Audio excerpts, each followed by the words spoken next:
بسم اللہ الرحمن الرحیم۔ اب اسلام میں حکم یہ ہے کہ بھئی جب جہاد ہوا، لڑائی ہوئی، دشمن کے مرد بھی قبضے میں آئے، عورتیں بھی قبضے میں آئیں، اب آپ کے پاس کتنے آپشن ہیں؟ یا تو ان کو چھوڑ دو ایسے ہی، تو پھر پکڑا کیوں تھا جب چھوڑ نہیں تھا آپ نے؟ وہ جنگ اور لڑائی کا فائدہ کیا جب ان کو ایسے ہی چھوڑنا تھا آپ نے؟ دوسرا آپشن آپ کے پاس یہ ہے کہ ان کو جیل کی سلاخوں کے پیچھے ڈال دو جیسے ڈالا جاتا ہے۔ اور آپ صدیوں تک جیلوں کے حالات ذرا یوٹیوب پہ سرچ کر کے دیکھ لیں، جاپان کے جیلوں میں کیا ظلم ہوتا تھا، یورپ کے جیلوں میں کیا ہوتا تھا قیدیوں کے ساتھ، کیونکہ وہ آپ کے کچھ لگتے تھوڑی ہیں جو آپ ان کو کھلاؤ گے خربوزے صبح شام۔ ایسے ایسے ان قیدیوں پہ یہ جو آج کل بڑی ویکسینیشن اور دوائیں ایجاد ہوئی ہیں نا، جو ہم کھا رہے ہیں، ڈپریشن کا علاج ہو رہا ہے، یہ پہلے جنگی قیدیوں پہ تجربے کیے گئے ہیں اور انتہائی اذیت ناک موت سے ان کو دوچار کیا گیا ہے۔ بڑے بڑے جنگی قیدیوں پہ دنیا تجربے کرتی رہی ہے۔ ایسے تجربے ہوئے کہ یہ والی دوا سے انسان جاگتا ہے تو فلاں قیدی کو کھلا کے دیکھو کتنے دن تک جاگتا ہے۔ اس بیچارے کو 1 ہفتے جگایا، وہ دماغی توازن کھو گیا، وہ سر دیواروں سے مار رہا ہے، چیخا، وہ مر گیا۔ کوئی بات نہیں، مر گیا تو اندازے ایک رپورٹ تیار ہو گئی کہ اس دوا کے سائیڈ ایفیکٹ میں یہ کہ 1 ہفتہ اگر کھائی جائے تو بندہ مر جاتا ہے، نہ کوئی کیس بنے گا۔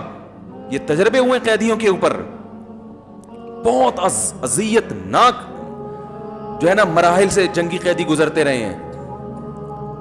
تو اسلام اگر قیدیوں کی یہ کہتا کہ جیلوں میں ڈال دو تو کیا پرسان حال ہوتا ان کا، کیا حالات ہوتے ان کے؟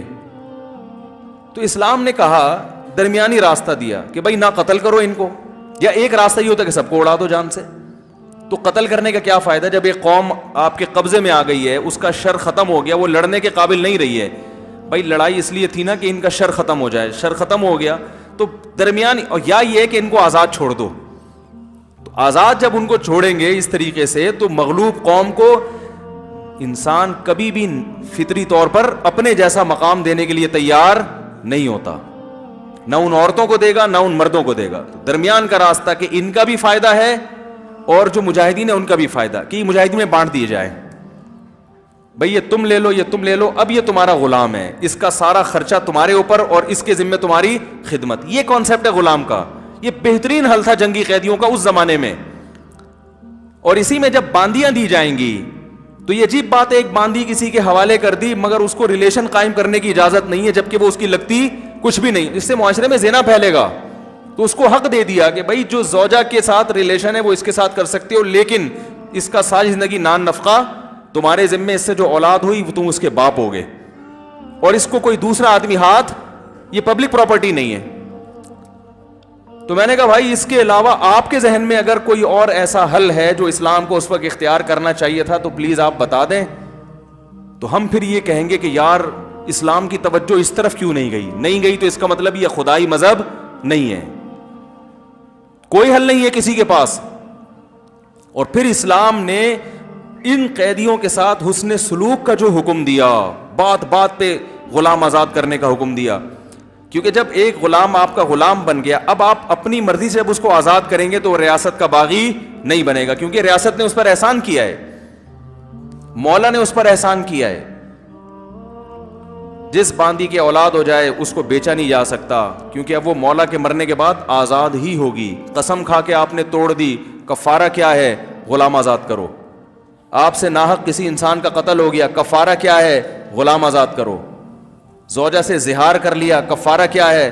غلام آزاد کرو۔ تو بہت سارے مسلمانوں سے جو کوئی غلطیاں ہوں گی نا تو ان غلطیوں کی تلافی میں کیا کر دیا؟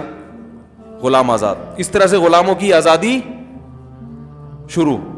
تو اب یہ تو بتا رہے ہیں کہ اسلام میں غلاموں کا نظام ہے، یہ نہیں بتا رہے کہ غلامی تو ساری دنیا میں تھی اس وقت۔ اسلام میں غلاموں کے ساتھ جو سلوک تھا وہ دوسرے قوموں سے 1000 گنا بہتر۔ نمبر 2، اسلام کے پاس اس وقت غلامی کے علاوہ جنگی قیدیوں کا کوئی آلٹرنیٹ تھا ہی نہیں۔